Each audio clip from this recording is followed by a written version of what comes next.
Que tal? Moi boa noite, un sábado xe mércores, xe 13 de maio, está sintonizando a televisión local de As Pontes e sempre a esta hora traemos a información local a que nos chega máis de perto.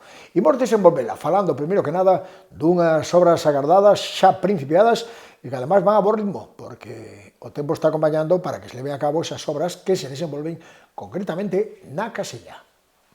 Xa están en marcha os traballos da segunda fase do proxecto de mellora da Rúa da Casilla. De feito, a pasada semana arrancaban unhas obras que van contar cun orzamento de 205.000 euros e que asumirá a Deputación da Coruña, o que vai permitir optimizar a pavimentación peonil, renovar as redes de alumeado e recollida de pluviais e mellorar a seguridade e a accesibilidade do viario.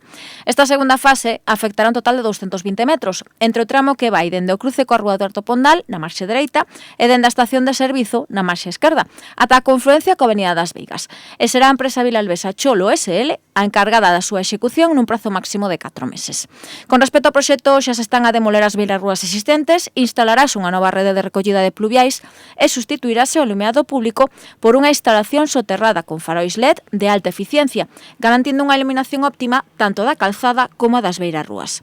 A nova pavimentación executarase en formigón coloreado, cun ancho mínimo de 1,80 e un ancho medio de 2,40 nas beirarrúas, e estará adaptada a criterios de accesibilidade universal, con sinalización táctil e visual en zonas de risco ou cambios de nivel.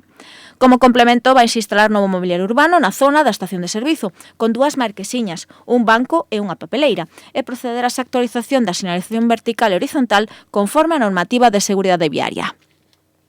Un novo ano dende a Asociación Española contra o Cancro, hai aínda uns días que celebraba ese Día Mundial contra o Cancro, vai organizar a súa andaina para concienciar e para recadar. Ambas as dúas son obxectivos e vais a facer, xa temos data, en xuño, e xa temos tamén o percorrido e mesmo as inscripcións abertas. A Xunta Local da Asociación Española contra o Cancro xa ten data para unha nova edición das súas andainas solidarias. Será o vindeiro 7 de xuño e novamente vais a apostar por un percorrido duns 5 km por diferentes puntos do casco urbano, coa fin non só de concienciar sobre o importante que cuidar da nosa saúde, senón tamén de botar unha man coas nosas aportacións para a investigación desta enfermidade. Unha vez máis, o Concello das Pontes vai colaborar coa Xunta Local para poder lograr a maior cantidade de doazóns posibles. E igual que en convocatorias anteriores, o punto de partida desta andaina será a Casa do Concello ás 11 da mañá. O percorrido será semellante ao doutros anos, xa que se pasará pola Rúa Alexandre Bóveda, os Xardíns Municipais, a Rúa Almugardos ou a Avenida de Ferrol, para rematar novamente diante da Casa do Concello. A inscripción terá un custo de 8 euros para adultos e 5 para menores de 12 anos e tamén se habilitará un dorsal solidario para aquelas persoas que desexen colaborar pero que non poidan asistir ao evento. Para anotarse, abonda con acudir aos establecementos Óptica Bamonde, Calzado Saavedra, A Cepa, Urbo Moda, La Mercería, Maige e mediante a Asociación das Amas de Casa, ademais de na web rockdesport.com ata o 5 de xuño como data límite. A Semade tamén se vai poder colaborar coa causa mercando camisetas e diferentes produtos promocionais do evento e que podemos atopar o mesmo día da andaina no posto da Asociación Española contra o Cancro e que quedará ubicado diante do Concello. Este ano o Día de Letras cae en domingo, este domingo, día 17 de maio. De calquera xeito temos moitas actividades, algunhas xa, de feito, non podía faltar a Biblioteca Municipal. Unha biblioteca que ten mañá xoves na Biblio e que o vai dedicar precisamente a Begoña Camaño. Como non podía ser outro xeito, a celebración do Día das Letras Galegas tamén vai ser a protagonista da xornada de mañá dos xoves na Biblio. Será da man da proposta do colectivo Xurelo, a agrupación antes coñecida como polo Correo do Vento e que xa estivo nas Pontes en varias ocasións da man das súas propostas lúdico-educativas nas que mesturan contos coa arte do debuxo en directo. Para esta ocasión, novamente van a apostar por dar a coñecer a obra e a vida de Begoña Camaño, homenaxeada este 17 de maio pola Real Academia Galega, cunha mestura da súa historia e da súa importante labor en prol do feminismo en Galicia e que van completar con diferentes caricaturas que van elaborar en directo. A actividade volverá a ter o escenario da Casa do Peso como ubicación, mañá dende as 6 da tarde, con entrada libre ata completar aforo. E unha desas novas que non nos gustaría dar, porque falamos precisamente, e aproveitando que falamos da biblioteca, do peche da aula infantil da biblioteca. O peor son sen dúbida os motivos. Fagamos, por favor, acto de contrición. A máis das diferentes actividades desenvolvidas na Biblioteca Municipal para os seus usuarios e usuarias, dende este departamento tamén veñen de anunciar que se vai pechar ata novo aviso a sala infantil. Debido ao incivismo dos usuarios e usuarias que non recollen o material e os xogos dos que fan uso nesta sala e non respetan as normas básicas de convivencia neste espazo público, dende a dirección da biblioteca optouse por pechar esta zona ata que se atope un mecanismo que permita evitar este tipo de comportamentos. O que sí que vai seguir operativo con total normalidade será o servizo de préstamo de libros. Así retomamos a información das letras galegas, porque, como decíamos, temos moitas citas, seguiremos contando as cada día. De momento falamos dunha cita musical, tamén se suma a banda cultural e recreativa. A Escola de Música da Banda Cultural e Recreativa das Pontes non podía faltar a súa homenaxe ás letras galegas e, como xa é habitual, van ofrecer a todo o seu público un concerto esta mesma semana en homenaxe á literatura feita na nosa terra. Será cun concerto este mesmo sábado día 16 sobre o escenario do Auditorio Municipal Alobi, en o que poderemos escoitar pasodobles e muiñeiras galegas, o son das gaitas e diferentes composicións de artistas da terra para homenaxear non só a nosa lingua, senón tamén a figura de Begoña Camaño, que este ano foi a escollida como protagonista do 17 de maio.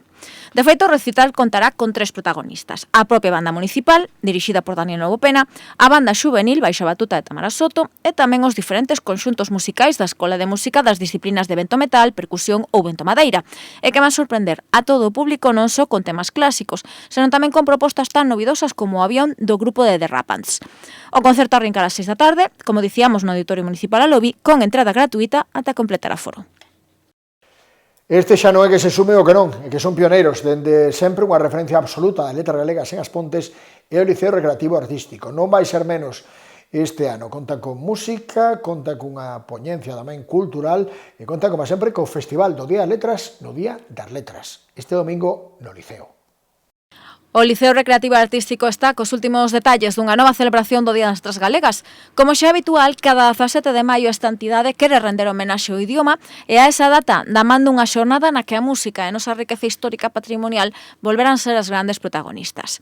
Así, o domingo, no local da Avenida de Galicia, a entidade cultural vai organizar unha charla sobre as lendas das Pontes e que vai impartir o cronista oficial da vila, Xosé María López Ferro. Por suposto, tamén teremos música con dobre actuación, a da Rondalla Vila das Pontes e a da agrupación nas Ondas do Mar de Ferrol. O acto arrincará ás 7 da tarde con entrada libre ata completar aforo. O clube local de fútbol sala Lago Sport reuníase coa delegada da Xunta de Galicia en Ferrol, con Martina Neiros. Ali ella falaba de proxectos e ali presentaba tamén propostas para buscar ese apoio por parte da Xunta. A presidenta do Clube Lago Sport, Cristina Maceira, e o coordinador deportivo da entidade, Diego Paz, reuníronse onte en Ferrol coa delegada territorial da Xunta na cidade departamental, Martina Neiros. Durante o encontro, que forma parte da rolda de contactos cos clubes da comarca que está a protagonizar a delegada da Xunta, a dirección do Clube Pontés lle trasladaba as diferentes actividades e proxectos nos que se atopa a inmersa entidade.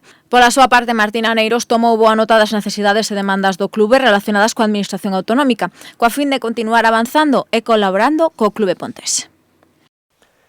E xa que estamos falando do Lago Sport, xa que estamos falando de fútbol sala, faremos tamén do Maratón das Festas, porque nos queda tan só unha semana para anotarnos no Maratón das Festas do Poboado. Pero digo Maratón das Festas porque temos agora festas con Maratón do Poboado e o que sucedeu posteriormente que se mantén, o das Festas do Carme. E como cada ano é bastante antes das festas, vai ser o mes que ven. Últimos días para anotarse no Maratón de Fútbol Sala das Festas do Poboado e que coa volta desta celebración tamén regresa unha cita mítica como é o Maratón de Endesa e que se vai desenvolver os días 29, 30 e 31 de maio en categoría masculina, feminina e veteráns. O mércores da vindeira semana, o día 27, pecharase o prazo de inscripción e tamén esa mesma xornada ás 8:30 no lar vaise realizar o sorteo dos diferentes grupos. A organización corre a cargo da Comisión de Festas co respaldo do Lago Sport, que se está a facer cargo do asesoramento e da dinamización e ademais vai axudar a poñelo en marcha. Xa a finais de xuño teremos o Maratón das Festas do Carme, que novamente terá o patio de Santa María como escenario os días 26, 27 e 28 do mes que ven. Tamén haberá categoría masculina, feminina e de veteráns. Neste caso, a organización corre a cargo do Esteo e as inscripcións podense tramitar ata o día 22 de xuño, realizando o abono da cota correspondente na conta de ingreso habilitada para tal fin. Haberá premios en metálico e trofeos para os 4 mellores equipos de cada categoría e o sorteo de grupos celebrarase no Pabillón da Fraga o día 24 ás 8:30 da tarde. Van rematando as tempadas nas diferentes deportes e no Clube Deportivo As Pontes adoitan celebrar esa fin de tempada cunha festa aberta. Así será, evidentemente, dirixida especialmente á súa xente, pero aberta a quen queira participar e sumarse a despedir unha nova tempada do fútbol en As Pontes. O Clube Deportivo As Pontes afronta xa a fin da tempada nas diferentes categorías e nada mellor que celebrar os éxitos destes meses coa tradicional festa de despedida da competición do ano. Así, o vindeiro 23 de maio, no campo do Poao das Veigas, a dirección do clube vai organizar un xantar para todos os equipos de base, os conxuntos sénior masculino e feminino e o equipo de veteráns de División de Honra. A convocatoria arrincará unha da tarde, cun menú composto por paella e churrasco, no que tamén poderán participar os pais e as nais dos xogadores e xogadoras da canteira. Ademais da boa comida, non faltará diversión para os máis pequenos, con hinchables e ata música para amenizar a convocatoria. Foi todo. Ata aquí chegamos neste mércores, 13 xa de maio. Mañá é xoves, mañá é 14, mañá volvemos. Sabes que estaremos aquí na televisión local e coa información da nosa vila. Grazas, de cá mañá, boa noite e bo descanso.